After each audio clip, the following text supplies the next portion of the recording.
Hello and welcome to our Lakeside chat.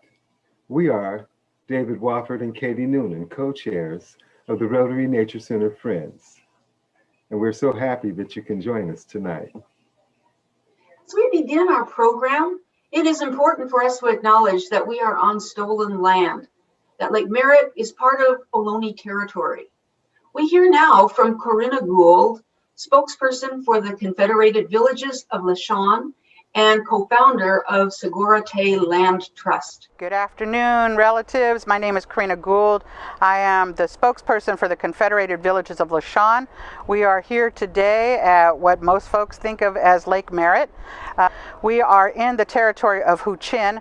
Chen is actually a territory that encompasses 6 Bay Area cities: Oakland, Berkeley, Alameda, Emeryville, Albany, and Piedmont. And this was a place of abundance.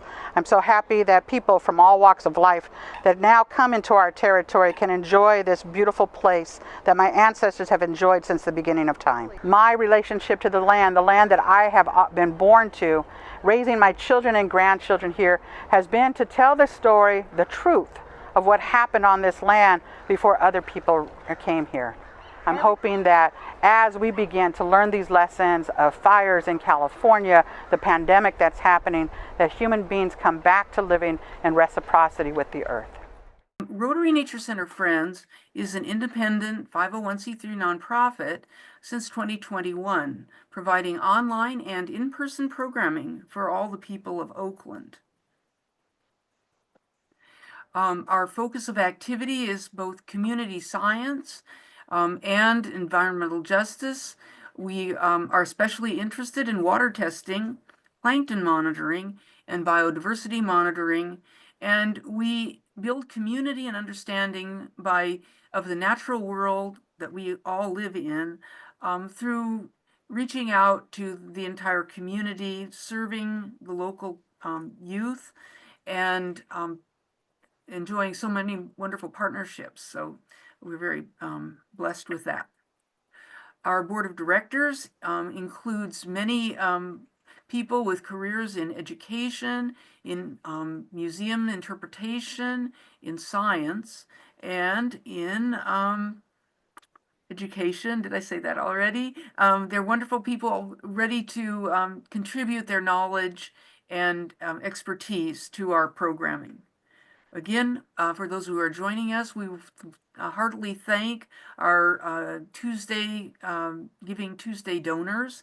Really appreciate your donations. And if you wish to make a donation, you can do so on our website using the donation button. So we usually take a moment here to talk about what we've been doing, and this has been in the news, and I think everybody is aware that we have had some Chinook salmon visitors into Lake Merritt, and we wanted to share some of the things that we had found out that we didn't already know, thanks to community science. We know now, because of official identification, that these are Chinook salmon, not coho salmon, which we at first thought, based on their characteristics, in particular their caudal fins, and we got a confirmation, so that was good. We know that we're outnumbered, males are outnumber the females 2 to 1, and we know that because we looked at them. Very few of these are marked as hatchery fish by having their adipose fin clipped, and so we don't know if this is unusual or not at this point. We've only started to take to take a look. So I invited Belle, if she's in the room. Can you unmute yourself, Belle? Yes. Hi, Katie. Hi. So I was wondering if you could just say a little bit about your experience with the salmon. Yeah, absolutely. So I was at the lake. I was actually feeding or learning to feed Hank, the disabled pelican, and was introduced to Katie and later David, and was kind of roped into dissecting a salmon because I was interested in helping out. And Katie just immediately gave me the knife and some gloves, taught me how to do it. And it was really amazing. It was really interesting. I'm interested in being a vet tech and all this stuff. So it was really great to just learn about the salmon from the inside out and also to contribute to the science. Yeah, really appreciate your stewardship there. Yeah. Thank you, Belle. We've been interested in testing for a long time, and I invited Leander to pop in here for just a minute to bring us from when he first participated in our water testing to the current time. Leander, are you with us? Yes, I'm right here. Hello, everyone, if you can hear me. Yeah. That's good. My name is Leander McNeely. I am a graduate student now from CSU East Bay, and I started volunteering with the Rotary Center Nature Friends back in 2023 to monitor water quality from a kayak. And it was a really helpful experience because it helped me better understand water quality monitoring and complete field work for my classes.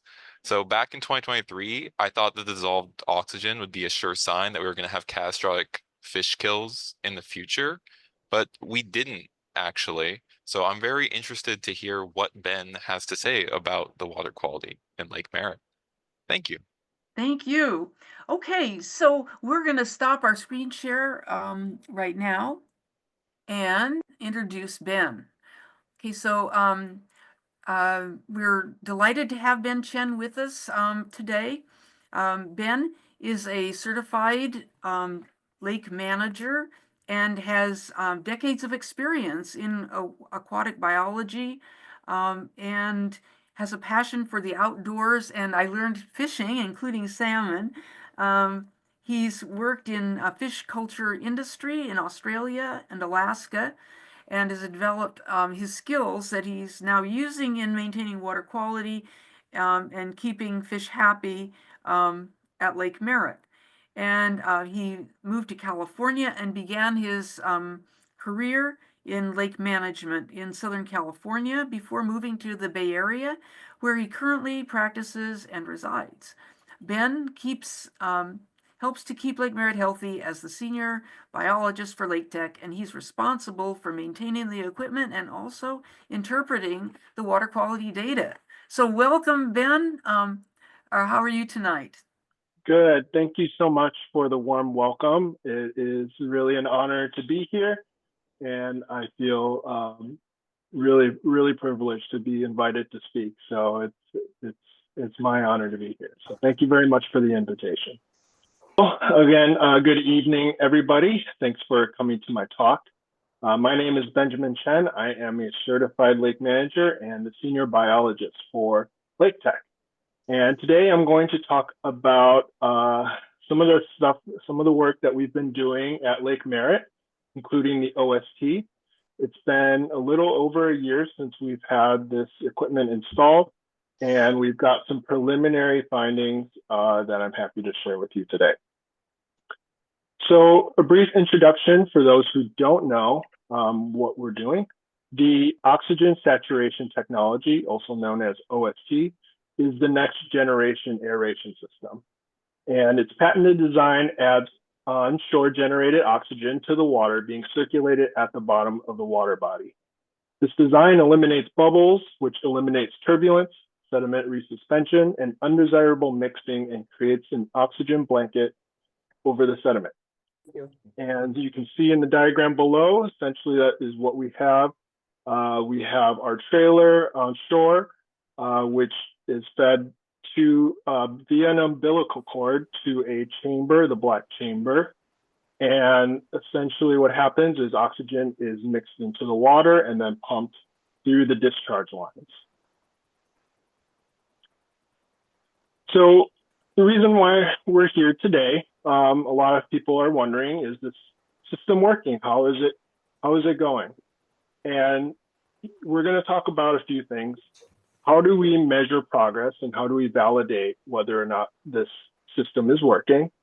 And also, how are the buoys used in this study to help us understand what is going on?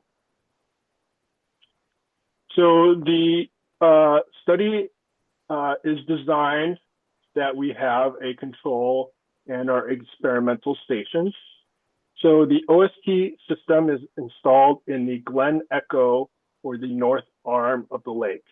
And real-time continuous logging telemetry system is installed in actually 4 locations, but we're using 3 of the locations for this study.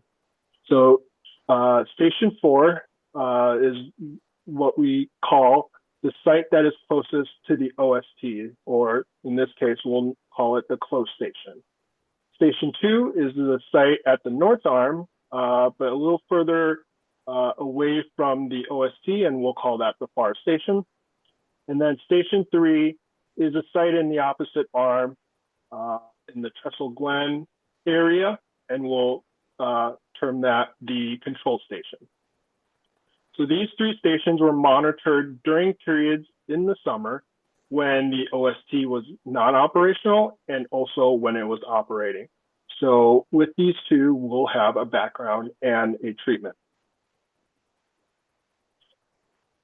So what happened is this summer we had the OST system go down due to some mechanical issues, but this presented us with a great opportunity to evaluate whether or not the OST was effective or not. The time that it was down was roughly a month and a half, from August 14th to August 28th. And basically what we found is that we saw the lowest average DO and also the greatest potential for anoxia at the closest, at the station closest, so the close station. On the other hand, the control station had the highest average DO with the lowest anoxia potential, and the far station was somewhere in between. What we also saw are significant daily DO fluctuations at all stations. The DO, which is dissolved oxygen, minimums were usually occurring at night, and it's also common in shallow lakes where algae and plant photosynthesis stops and respiration occurs. Low DO saturation during the day is when there's a greater potential for nighttime anoxia, which is the term for a lack of oxygen, anoxic. And lastly, to note, daily minimums for close and far stations frequently dropped below 3 milligrams per liter and never exceeded 9 milligrams per liter. So we have these 2 yellow boxes. If you look at the chart on the left, there's a yellow box that encompasses the area below 3 milligrams per liter, which is generally considered lethal for fish. And then the box above 9 milligrams per liter is generally considered when the oxygen is fully saturated.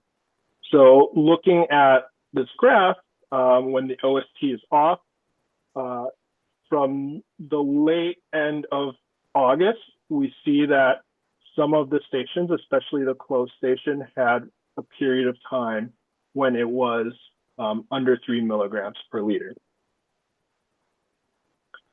After turning on the OST, we see that the closest station had the highest average dissolved oxygen with the minimal anoxia potential.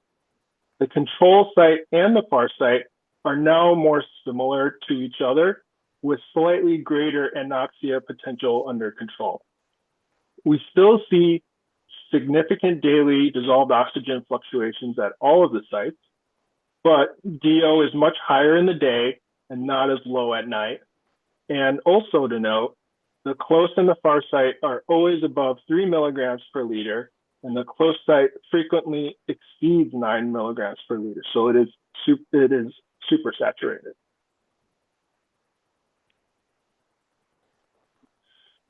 Next, we're going to talk a little bit about box and whisker plots. And for some of you guys out there who might not be familiar with it, I'll give you a little brief introduction. So the box and whisker plots basically help visualize how data is scattered and grouped together.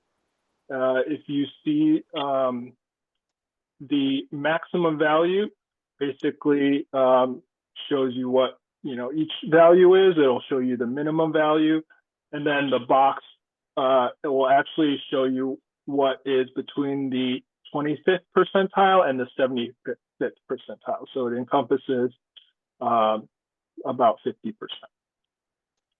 The average value is designated as the X, whereas the median value is designated as the line in the box. And then there are also outliers that are shown as these little dots. So to kind of summarize this in a way that's easy for people to understand, because I understand that not everyone's a statistician out there. The blue box is when the OST is on, and the green box is when the OST is off. And so what we're seeing is that the blue box is higher than the green box, meaning that when the OST is on, we're seeing higher levels of dissolved oxygen at the bottom. And so what that means is that when the blue box is higher than the green box, there's more oxygen in the lower ends of the water. So that was the close station and control. And when we look at the far station and control, there's less variation. And we would expect that because the far station obviously has less of an impact or is less affected by the OST system. But again, what we see is that the blue box is higher than the green box, but to a smaller degree of difference.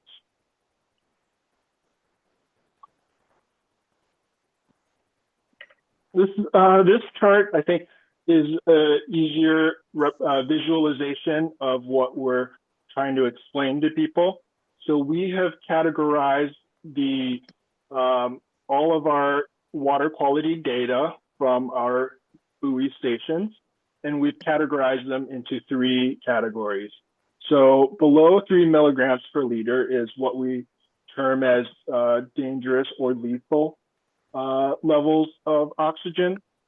And anything under 5 milligrams per liter is concerning or hazardous, but not necessarily lethal. And then also above 5 is our goal, is we want to keep oxygen levels above 5 milligrams per liter as much as we can. And so when we look at when the levels are, and then we also have the bar graphs separated between when the system is on and when the system is off. So when we see that the system is off, generally speaking, there are many more instances of when the oxygen levels are below 3 milligrams per liter. However, when we turn on the system, we see that the levels above 5 milligrams per liter are much higher.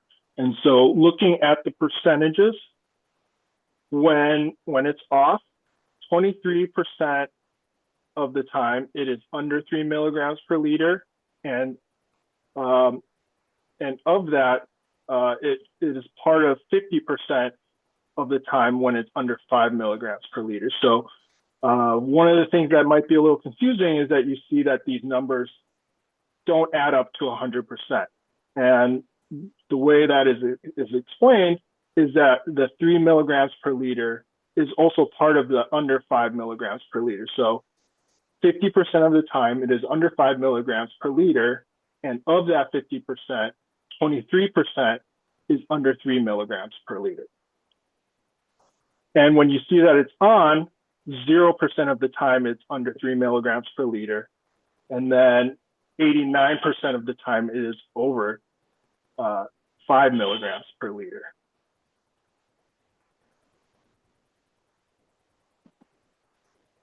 So here are some preliminary OST conclusions. It certainly seems to deliver a meaningful amount of oxygen to the entire north arm or Glen Echo of Lake Merritt. It significantly reduces the potential for anoxia when the system is fully operational.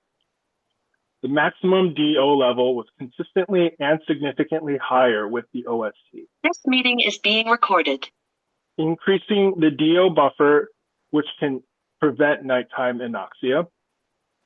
The dissolved oxygen that was maintained is adequate to prevent sediment phosphorus release, reducing the potential for toxic HABs and fish kills. And we'll go a little bit into that later. Some things to also consider are that the system is not large enough to deliver enough oxygen to completely saturate the water column and maintain it at or above 8 milligrams per liter.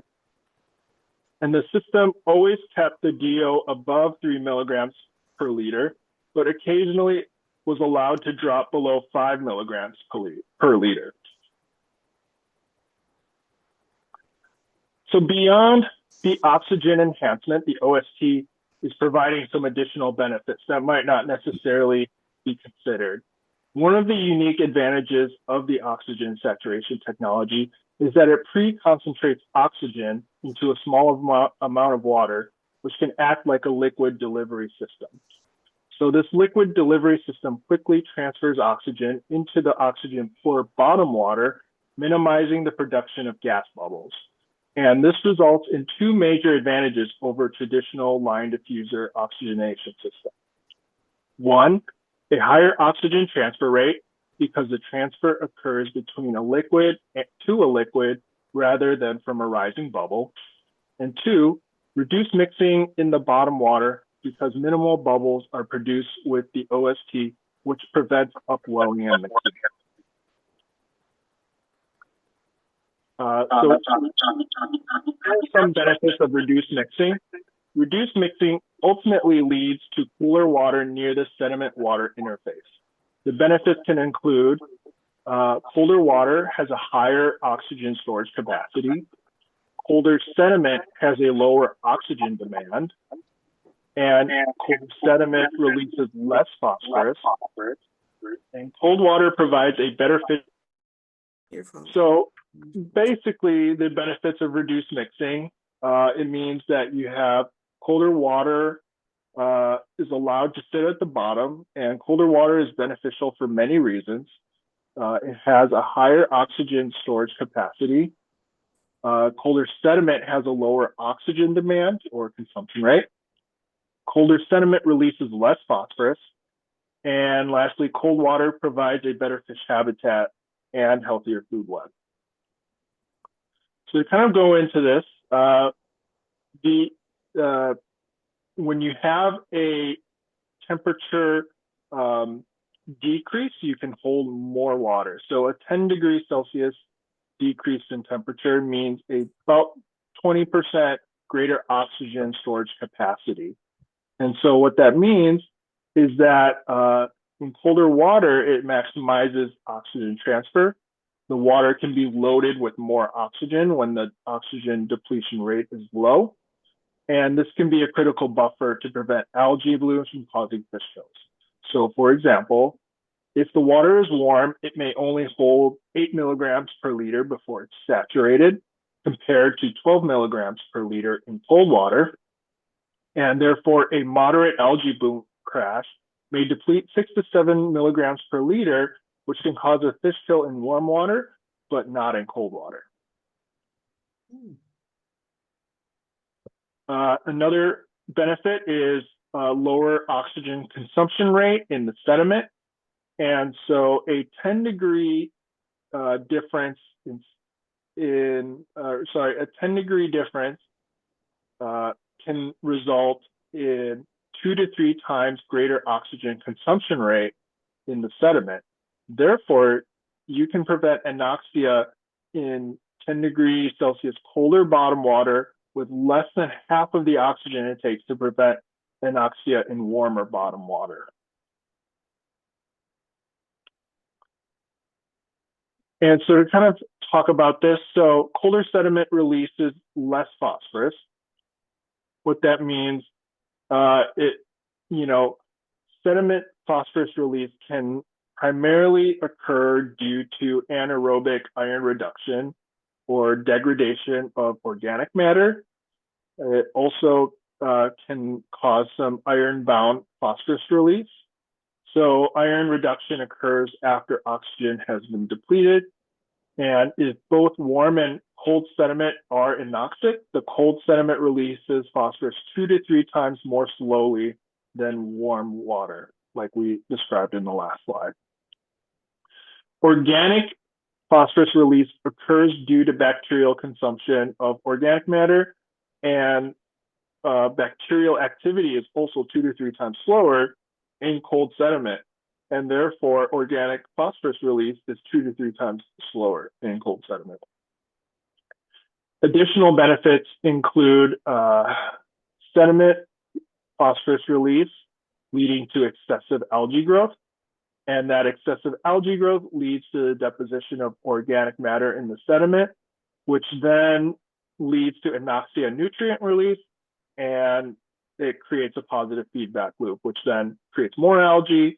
The algae dies, and then it continues on and on. So long term, this results in higher sediment organic matter and ultimately a greater oxygen consumption rate. And this diagram kind of illustrates that feedback loop. Essentially, what this is telling us is that we don't want warm sediment, and therefore, when we have the oxygen saturation technology, it prevents the mixing of the bottom waters with the top waters, keeping the bottom waters cold and preventing some of the negative effects of mixing. So ultimately, the oxygen saturation technology holds a lot of potential in helping Lake Merritt. So this year, I think, is our first year, and there were certainly a lot of challenges and lessons learned. Some of you might know that the oxygenator has gone through a couple rebuilds this year, and really this is typical of being an early adopter of new technology. And so as I've explained earlier, we're at the forefront of technological innovation in my industry with this OSD system. And with that, some of the challenges that we faced are common with being early adopters. And some of these include failures in mechanical design and also failures to account for the numerous unique challenges that Lake Merritt can present. And some of these include salinity, biological fouling, and fine sediment getting into the equipment itself. And we'll kind of talk a little bit about these. So these are some of the pictures of the various challenges that myself and my colleagues have dealt with this year. On the upper left corner is an example of biological fouling. This is some of our equipment covered entirely in tunicates. And we have, dissolved oxygen monitors that help tell the system when to turn on and off. And so when these things are completely covered, the system just thinks that the oxygen levels are low, and it just runs continuously without stopping. So not necessarily a bad thing, but the fouling is something that is unique to a brackish water environment and not so much in fresh water where this technology was originally designed for. Another interesting challenge that we dealt with is the level of pure oxygen in the air. And so inside the trailer, we found that we weren't getting adequate levels of oxygen to be pumped into the water. So we actually had to move the air intakes outside of the trailer. And you can see that we have hanging from the ceiling our filters. And this was in a way to get a much pure or a much more normal concentration of oxygen that is in the air. And who would have thought that, you know, the way it was designed was not giving us the amount of oxygen we needed. On the top right photo, we have an example of a part of a motor that had broken. And so this part, maybe we're not sure exactly what happened, but we suspect a rock might have gotten in there somehow and damaged the casing. And this led to some significant downtime, which ultimately led to fine sediment building inside our system. And so on the bottom right, we had to flush out our discharge lines and intake lines of fine sediment because of the time that the system was down and the tides had brought in sediment and just kind of buried our equipment. And last but not least, on the bottom left, we have numerous different types of leaks. So a lot of times we get alarms saying, oh, we've got, you know, leaks and whatnot. And so we have to go through the entire system, spray soapy water on all the various joints to find leaks and to close leaks. So, you know, that being said, these are all symptomatic of, you know, using a new technology in a new and challenging environment. But ultimately, I feel like we have addressed these issues and found ways to try to make it work despite of all these challenges. Another thing you guys might have noticed are the fountains in, Trestle Glen, I believe. And so we've got what you see on the left is what we call a surface aerator. This is what has been in place for most of the time. And this is a specially designed fountain for maximizing water movement. So it just pushes water as quickly as it can. And it's not as pretty as the one on the right, which is what we call a VFX fountain. It's less efficient at moving water, but it's more decorative. And so what you might have seen or noticed is that for a while, the VFX fountain was in place of the surface aerator. And this is why. One of the days that we had, you know, visited the surface aerator, we found that it had been heavily fouled with barnacles and algae and a variety of different fauna. And so we had to take it out, clean it up, and, you know, get it back in order to be put into place. So on the left is what you see is, you know, what we encountered, and on the right is what we cleaned it up to be. But that wasn't even the final product. You know, that was the preliminary cleaning, and we had taken further efforts to coat the entire fountain in anti-fouling paint to prevent this type or reduce the amount of occurrences that we would have to take the system out for maintenance. And so with this, we found a variety of electrical and mechanical issues. So for the last 2 or 3 months, the system has been down. And what had happened is that water had entered the electrical cable, and this had resulted in other mechanical failures requiring several repairs.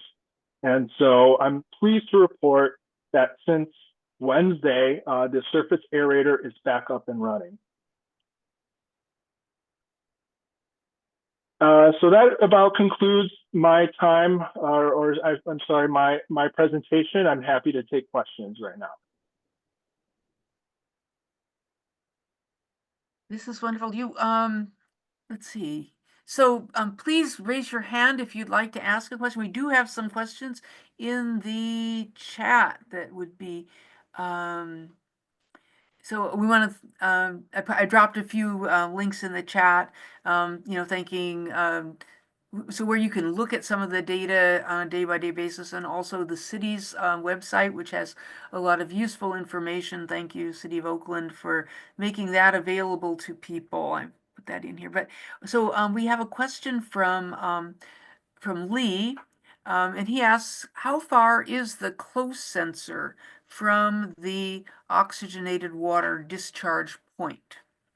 That's a great question. It is actually right on top of it. So it is about as close as you can get it. We wanted a buoy in the actual plume of oxygen to measure the effect of the discharge. So it is sitting right on top of it.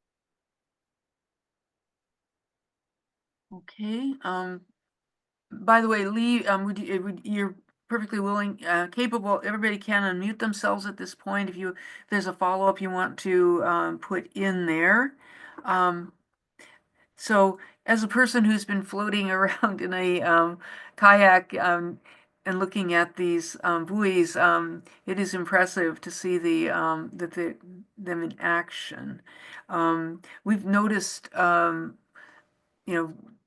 how are you looking at variations in, or how do you interpret variations in dissolved oxygen that we see in different places at the lake and along the Glen Echo Finger? So we tend to go where the buoys are, but also in between, and there's some differences. We've always thought that might indicate that there's a lot of mixing going on.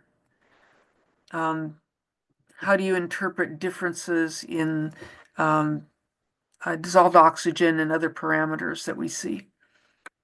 Yeah, this is obviously a very complicated system. I think the first thing that comes to mind is tidal fluctuation. So incoming tides and outgoing tides have a tremendous impact on where that oxygenated water goes. And so we're seeing that during low tides, when the water is leaving Lake Merritt, that the far station is seeing higher levels of oxygen-rich water entering it. So we're definitely seeing that, and it is in some ways illustrating the effectiveness of the OST system.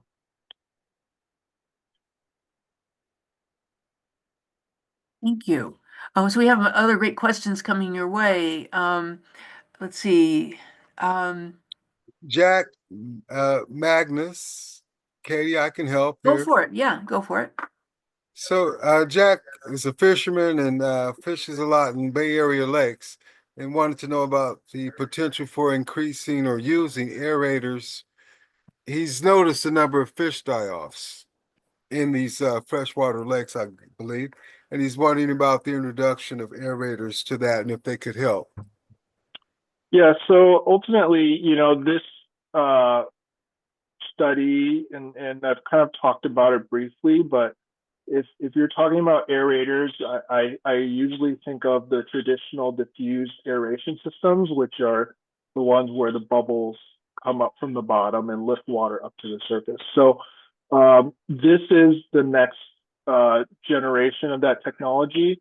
As I've explained earlier, mixing or bringing the water up to the surface isn't necessarily a good thing, and we want to keep the cold water in the layer below.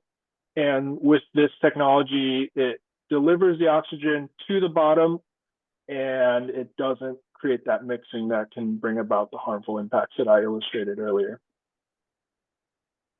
Thank you. So we've got great questions here. Anthony asks, how often does the oxygenation system require cleaning?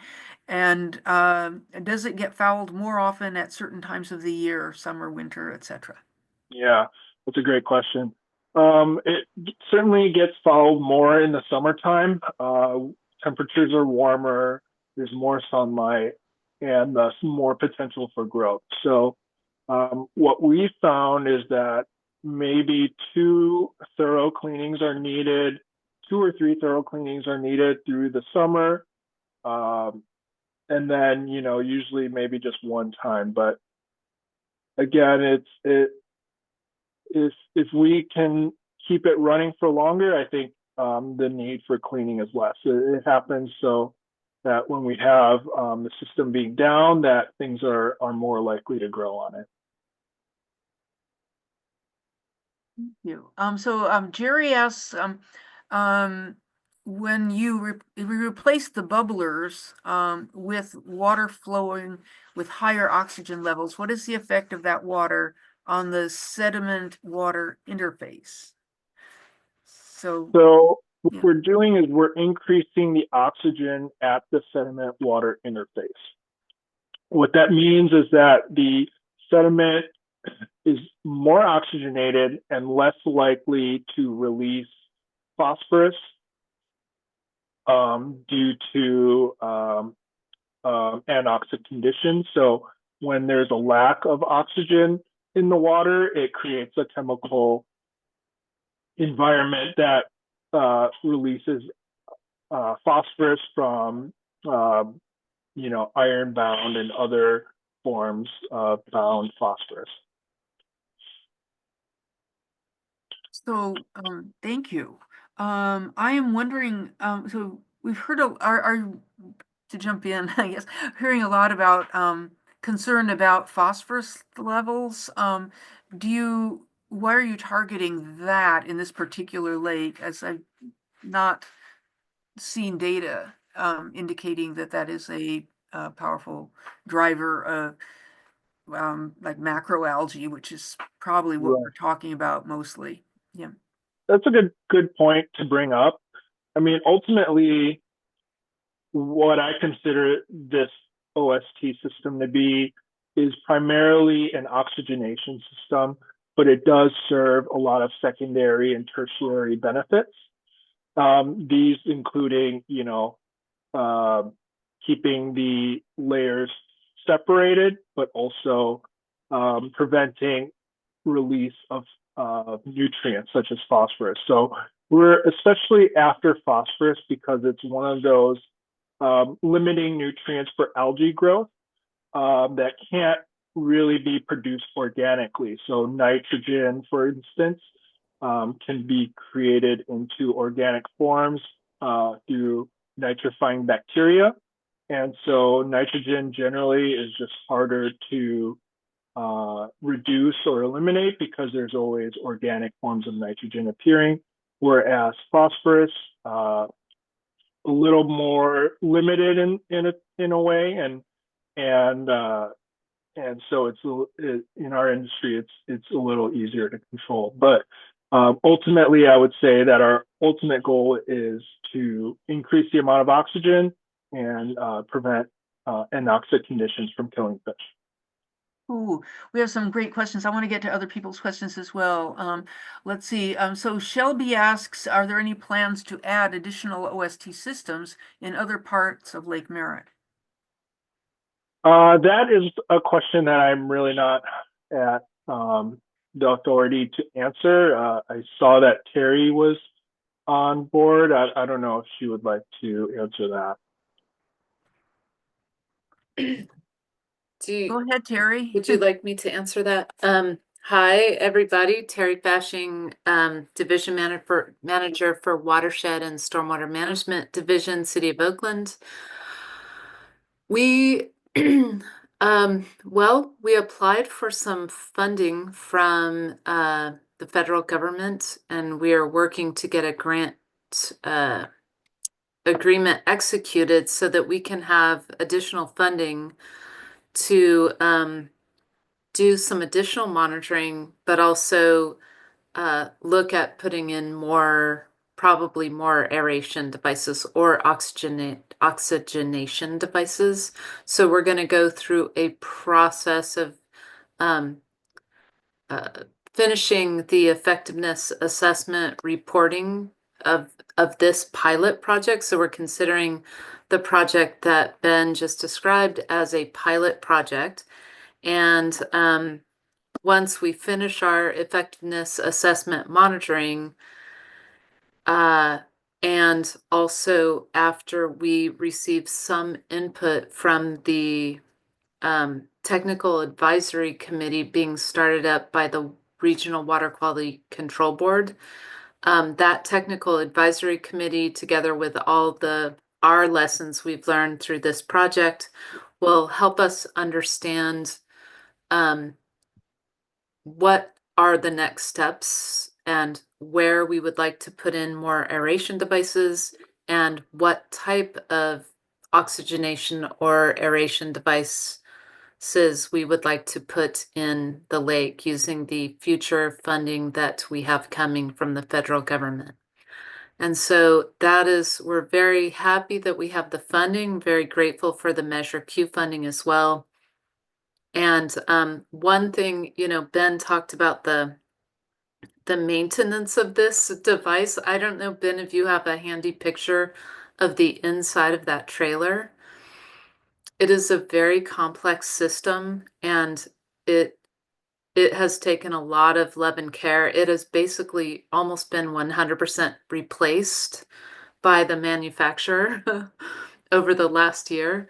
And so the thing that I'm going to be looking at is long-term maintenance costs. So I'm hoping we can find some kind of an oxygenation system that is less complicated to maintain and less costly, and something that we can afford to maintain over the long haul, because we don't have any sustainable funding for this project.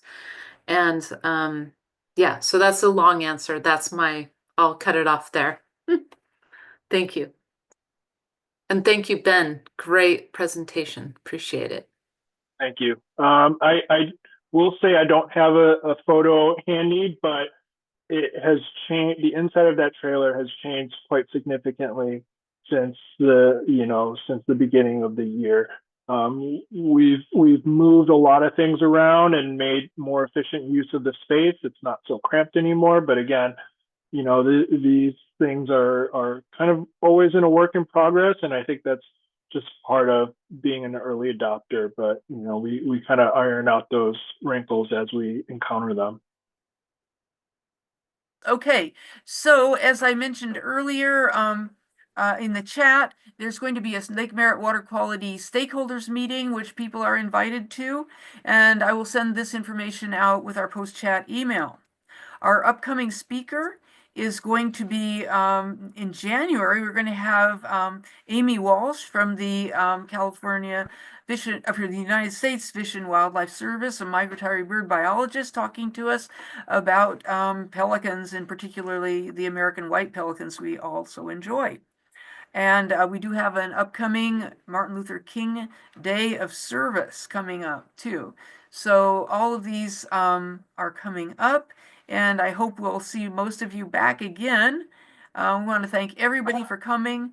Special thanks to Ben, to Lake Tech, to our chief volunteers you've seen in some of our slides, New Voices, our rising fellows, our community scientists of all ages, iNaturalist, Lake Merritt Boating Center, the Lake Merritt Institute, the Adopt a Spot program, Measure DD, and the California Climate Action Corps Fellows, and all of Oakland. Thank you. It's really great to be part of this community. Our programs are recorded, and we will send you the link to the YouTube recording probably in about a couple of weeks. And then our programs can be seen on KTOP TV, City of Oakland. In the first 2 weeks of the month, they are the Golden Oldies, and the last two, they are the most recent Lakeside Chat. Visit our playlist that you can, if you go to our website, you'll have a link to our playlist.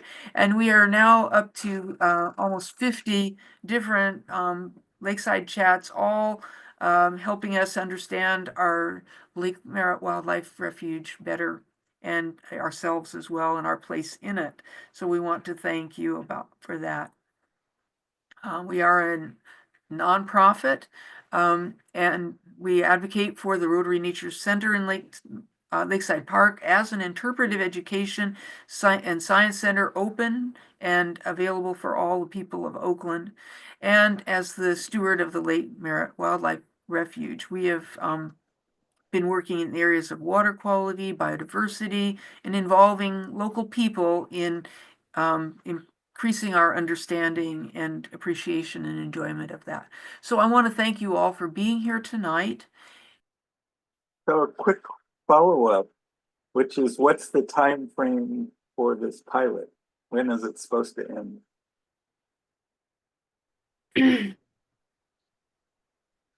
Well, as Ben pointed out, we were hoping we would be further along, but because we really lost almost a whole year, it was just the oxygenation device was not working for much of the time. Correct me if I say anything that isn't true, Ben.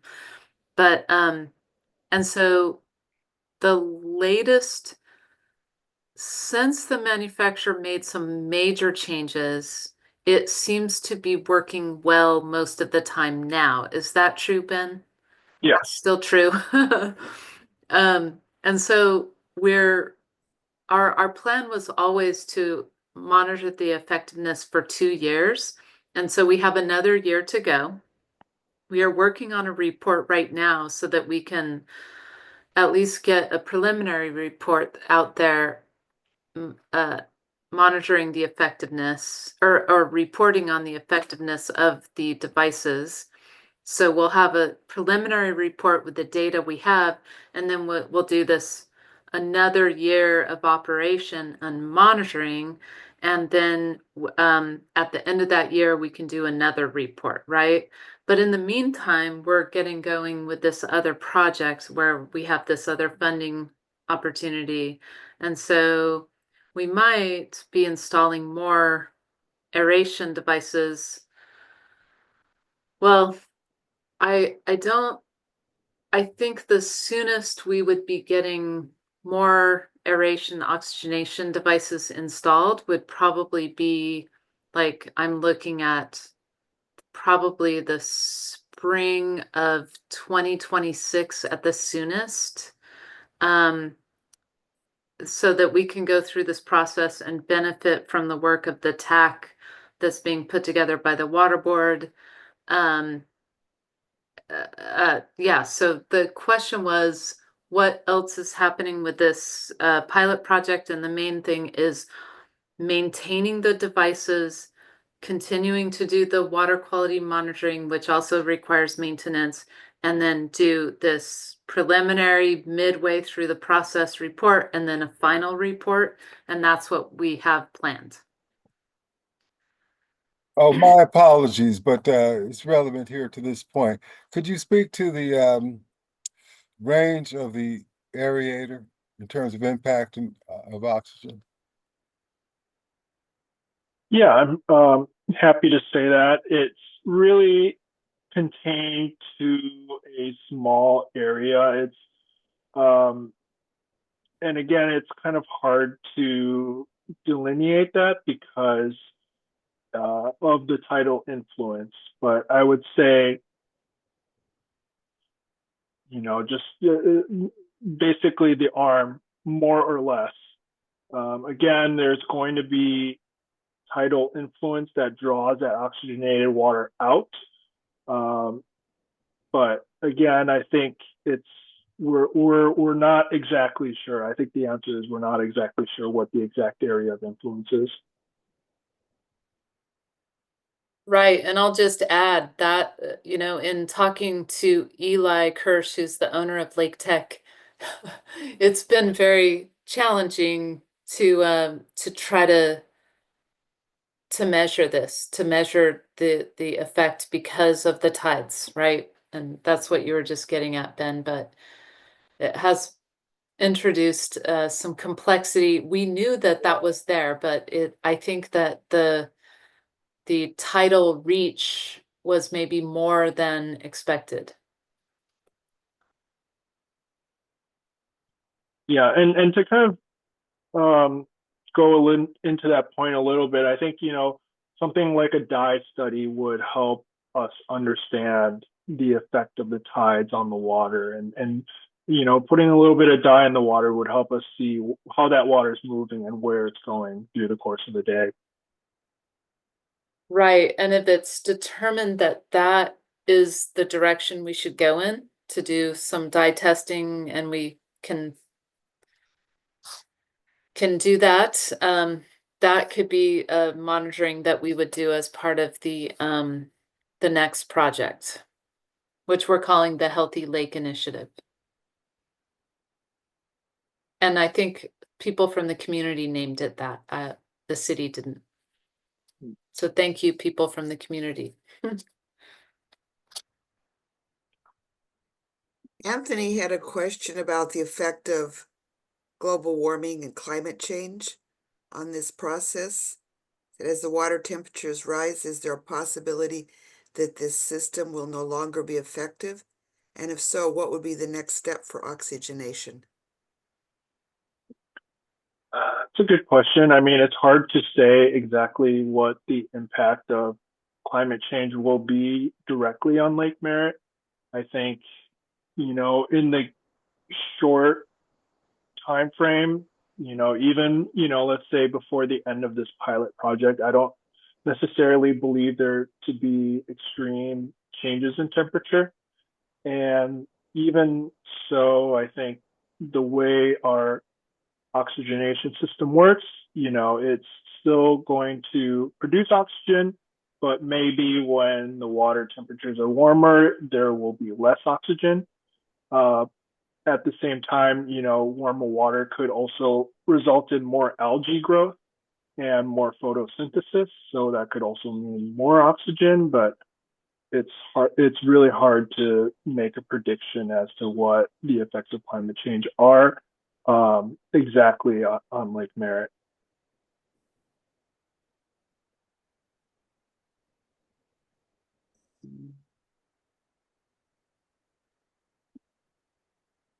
Bravo, bravo. Any more questions here? Lila wants to know if dredging the lake would help the oxygenation level, and would it be more cost effective?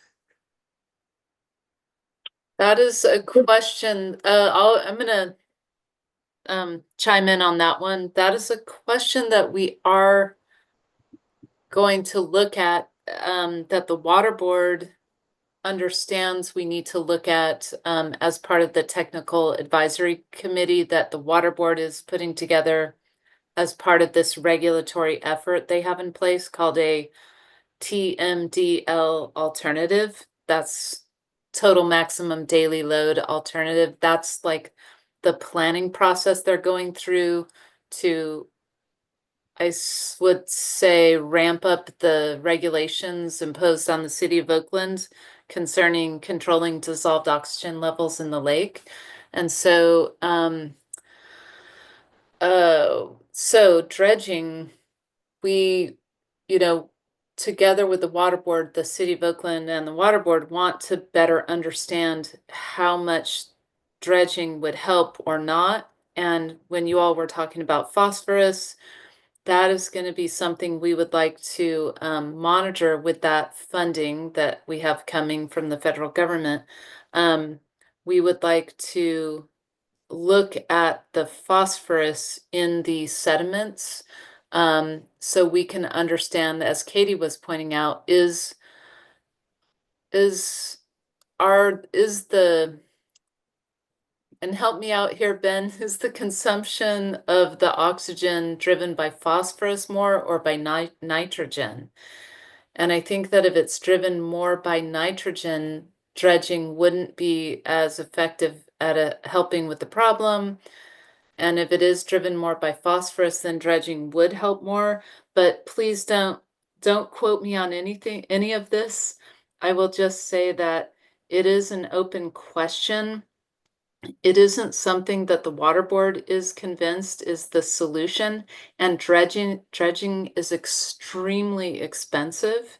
And so, and the water board is also not convinced right now that I shouldn't speak for the water board, but I just think that we haven't determined definitively that dredging is the answer, but we are going to further explore that question.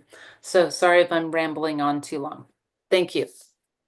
Well, thank Ben, do you have anything to add to that? No, I think that was well put. Um, Obviously, dredging is tremendously expensive. You have to look at it from a cost benefit perspective. And I'm also not entirely sure that it is the most cost effective way to utilize tax dollars. Yeah. Thank you. And I Ben, would we have add to three that, related Katie. questions here that Oh, We have there, Katie, because I would add to that regarding forgive my imagery here. I got background noise in the house, so I have to be out here on the patio. So this is David Wofford, co-chair of the Rotary Nature Center Friends. And when we were discussing the aeration project, pilot project, and potential dredging, over the years that I've been working in this arena, there have been any number of factors and ideas that have been proposed to address the health and quality of Lake Merritt.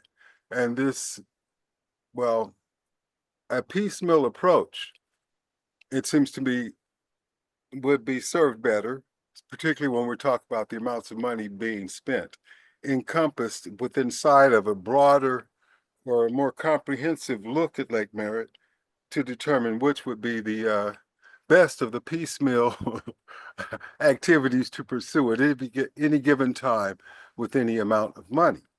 And so far in the process, I don't know that that has occurred, but because Ben and Terry and all of us are here tonight, I wanted to put that out for thought.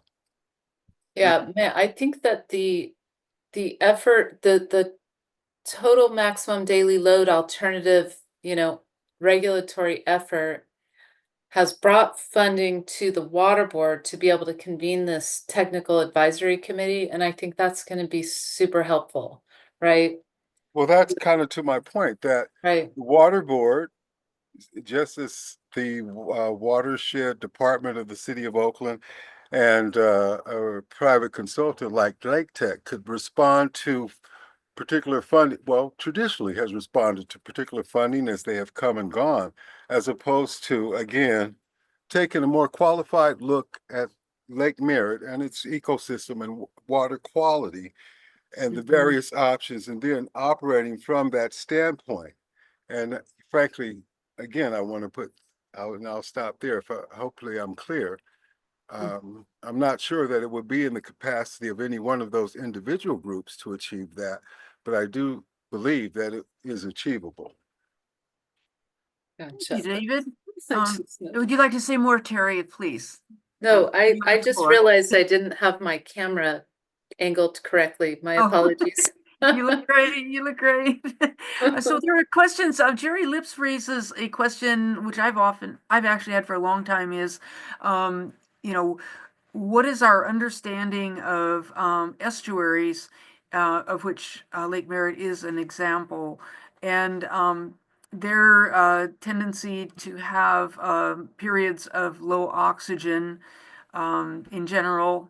This relates in a bit also to a question was raised by Patty saying, how does the oxygen concentration in the lake compare to the level in the bay, and particular parts of the bay that are somewhat more shallow and tidally changing a lot. What is the baseline? What is the efforts being made by either water boards or the city of Oakland to assess whether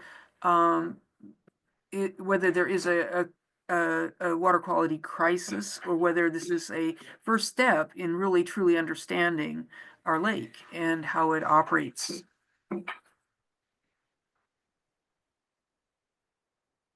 So I guess that question is directed towards me, Yes. correct? Okay.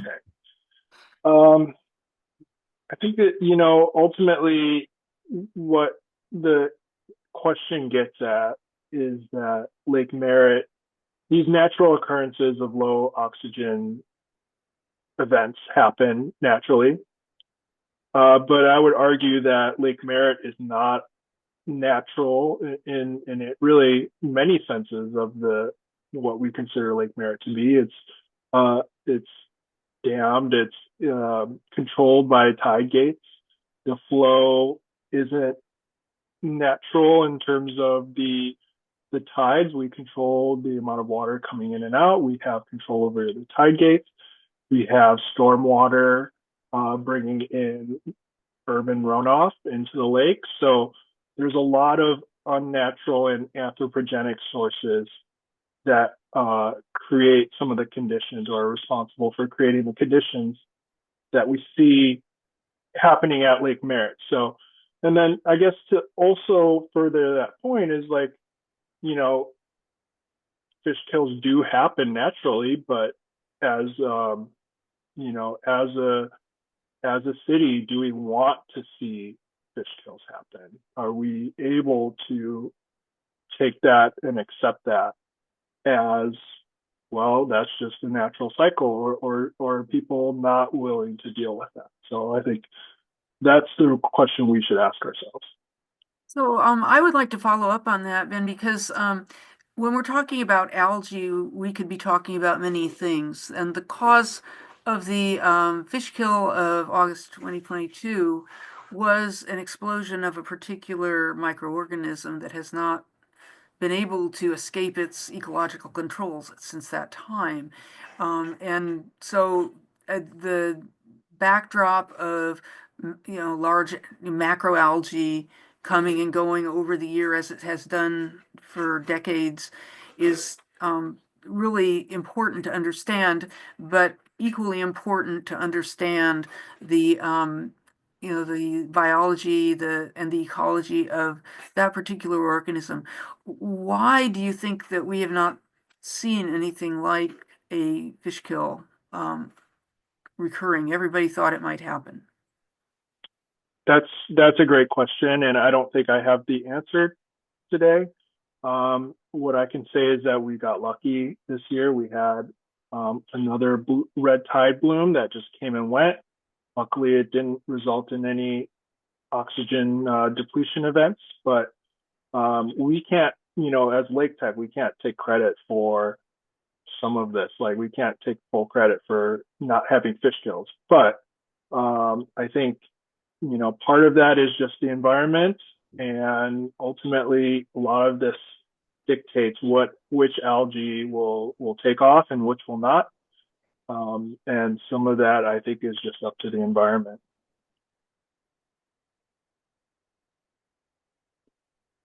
I could quick ask a question on top of that.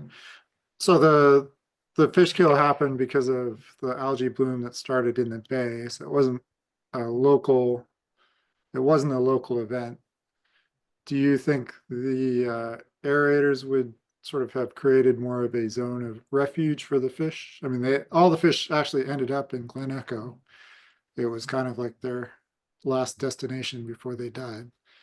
Do you think the fish might have survived, or more fish might have survived had we had an aerator there? Had we had the oxygen, the OST system running during that time? Yeah. I think we would have created some sort of refuge. Now, I think what Eli said in his last talk, I mean, the equipment just simply isn't enough to handle the whole lake. And we don't exactly know how much the extent of the benefits are of the oxygenation system. But I would, I think it's safe to say that some fish will be saved, but, who's to say how many?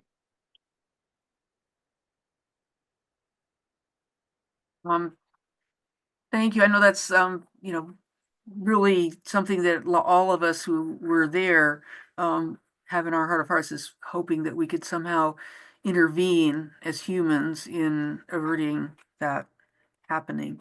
And one way is, the wonderful work that you have done. Another is all the good work of the San Francisco Estuary Institute scientists and EB Mud scientists who are exploring and trying to understand what's going on with that Heterosigma akashiwo organism. It's a very complex problem, and thank you so much for all the great work that you have done. It's so exhausting. I see you out there so often, and it's such a service that you have done for the community, Ben, especially tonight explaining this complex system to us. It's just wonderful, and I really thank you.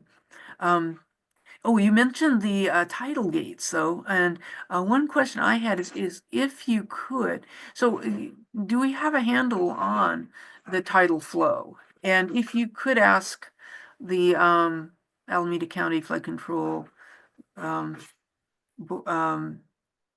District. district, thank you, district, if you could ask them to coordinate in some way, what would be your wish? I really don't have a good answer for you. It's not something I put a lot of thought into right now, and so I don't have a good answer for you on that.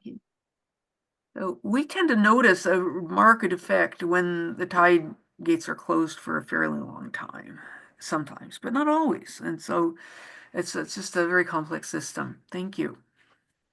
Right, and I just want to say to respond to that, Katie, that they're very aware, and their goal is to keep those gates open as much as possible, and their primary role is to prevent flooding, and so that is their number one goal. And then after that, they do the best they can to keep those tide gates open as much as possible. And this is what they tell the city of Oakland, and I do believe that they're trying hard to do that. Hey, Yeah. oh, So sorry, Terry. Katie, I just wanted to ask quickly before we end, while I was distracted, did we get to Julia's questions? No. Okay. And then Terry, regarding Alameda County Flood Control District's operations of the gate, and how over the years, as we have interacted and discussed and tried to discuss the operations with the gates with them, they pointed out that their primary focus is flood control. Does it include something other than understanding the tides and opening and closing the gates? I don't Which is think something I'm that not ready to get, and I don't work for the district, and I can't really thank you. get into Okay, that thank you. conversation. Thank you, though. Yeah. So, Ben, if you're still with us, I remember that you may need to leave us earlier than actually you've stayed on a lot longer than many of our speakers do. And if there are any last minute questions, I think we should let Ben go. He's been doing a lot of traveling, and he's been doing I a lot. see two here. They're quick from Julia. And Oh yeah, okay, real quick. And then we'll say, then they will all. can you speak to the sewers from the street I draining into can't. the lake? And then one other, would it be invasive to introduce more nitrogen fixating plants? That's a complicated answer that I think I can't really delve into at this time. There's a lot of things to consider, and Understood. there's no short answer. How about the sewer question? I can't speak about the sewer. That's okay. Thank you on that. All right. Thank you, everyone, for your Thank time. you for being here, Ben. Thank you so much, Ben, and thank you, Appreciate your Terry. time. Thank you. You're wonderful. If you would like to hang on for a brief, other people, Ben, you guys are dismissed totally. But we have some closing slides that we would like to share with some of our visitors tonight. So we'd like to let's all clap our hands for Ben and for Terry for coming too and giving us all that wonderful information. I'm going to share my screen briefly. And we're going to tell you what's coming up. Okay. If all goes well. And it does. And stop my share. It has been a privilege to be here with you tonight, and I really thank you for all of your great questions and your continuing interest in Lake Merritt. And thank you. Any more final words? Nope. Thank you and goodbye. Okay, thank you and goodbye, everybody. It's been really great to see you all.